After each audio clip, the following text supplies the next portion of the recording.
So बच्चों, let's read this question. So this question says, two car starts off to rest with velocity 4 meter per second and 2 meter per second and travels in a straight line with uniform acceleration 1 meter per second square and 2 meter per second square respectively. If they reach the final point at the same instant, the length of the path आपको क्या बतानी है? Path length यहाँ पर calculate करके बतानी है, ठीक है। तो देखिए बच्चों, इस क्वेश्चन का की कॉन्सेप्ट आप क्या लिख सकते हैं, आपको यहाँ पर पाथ लेंथ कैलकुलेट करके बतानी है, ठीक है।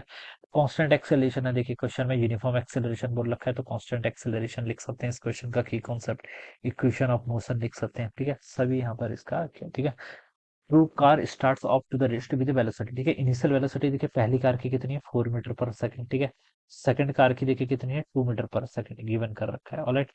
And travels in straight line with uniform acceleration, ठीक है। पहले वाले का एक्सेलरेशन आपका 1 मीटर पर सेकंड स्क्वायर के इक्वल है, ठीक है। दूसरे वाले का एक्सेलरेशन कितना आपका 2 मीटर पर सेकंड स्क्वायर के इक्वल है, ये गिवन किया हुआ है। If the reach the final point at the same instant, okay, तो पाथ लेंथ बताना है। टाइम इंस्टेंट दोनों का सेम है, ठीक है। तो बच्चों पहले वाले ने मान लीजिए आपका टी सेम टाइम पर मिल रहे, मान लीजिए किसी टाइम टी पर मिल रहे हो, ठीक है। स्टार्ट ऑफ सेम टाइम पे स्टार्ट हुए मान लीजिए, ठीक है। तो किसी टी टाइम पर वो मिल रहे हैं तो डिस्प्लेसमेंट वाली इक्वेशन का यूज करिए। देखिए एक्स इनिशियल वेलोसिटी गिवन है, एक्सेलरेशन गिवन है, टाइम आपको पता है, तो एस और एस के बीच में रिलेशन एस्टेब्लिश करना है, तो कौन सी इक्वेशन बेस्ट रहेगी? S equal to ut plus half at square, ठीक है।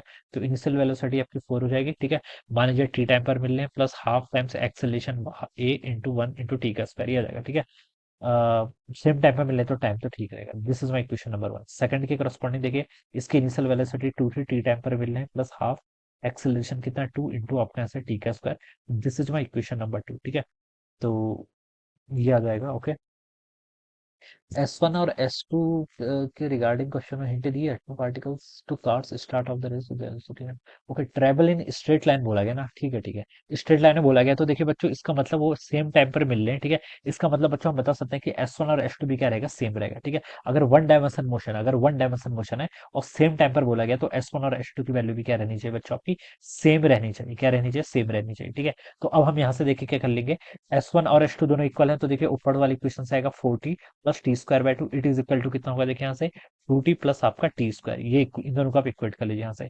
तो 4t माइनस 2t इधर आएगा तो आपका 2t हो जाएगा, और यहाँ से टी स्क्वायर, ये टी स्क्वायर बाय 2 को राइट साइड लेके जाऊंगा तो ये आपका टी स्क्वायर बाय 2 हो जाएगा, ठीक है। तो बच्चों टी से आपका टी कैंसिल, ठीक है। तो यहाँ पर टी की वैल्यू कितनी आएगी, 4 सेकंड। तो हम बता सकते हैं दोनों के दोनों क्या करेंगे, 4 सेकंड बाद मिलेंगे। कितने सेकंड बाद मिलेंगे, 4 सेकंड बाद मिलेंगे, ठीक है। और आपसे लेकिन वो टाइम नहीं पूछा, आपसे लेंथ ऑफ द पाथ बोला, तो आप टी इजिकल टू 4 किसे पुट कर लो, दोनों से आंसर आ जाना, ठीक है। पहली क्वेश्चन पुट कर लेता हूँ, ठीक है।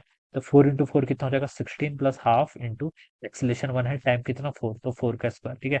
तो यहाँ से देखिए 16 प्लस देखिए इस यहाँ से 4 का स्क्वायर कितना होता है, 16, तो टोटल 8 बच जाएगा। तो 16 प्लस 8 कितना, 24 मीटर। तो 24 मीटर पर मिलेंगे, ठीक है। तो ये देखिए डी ऑप्शन पे गिवन कर रखा है, तो ऑप्शन डी क्या होगा इसका, यहाँ से करेक्ट आंसर हो जाएगा। This would be the right answer of this question, ठीक है। तो इस तरीके से बच्चों हम क्या करेंगे, इस क्वेश्चन को आपका सॉल्व करेंगे, okay. So this would be the answer, alright.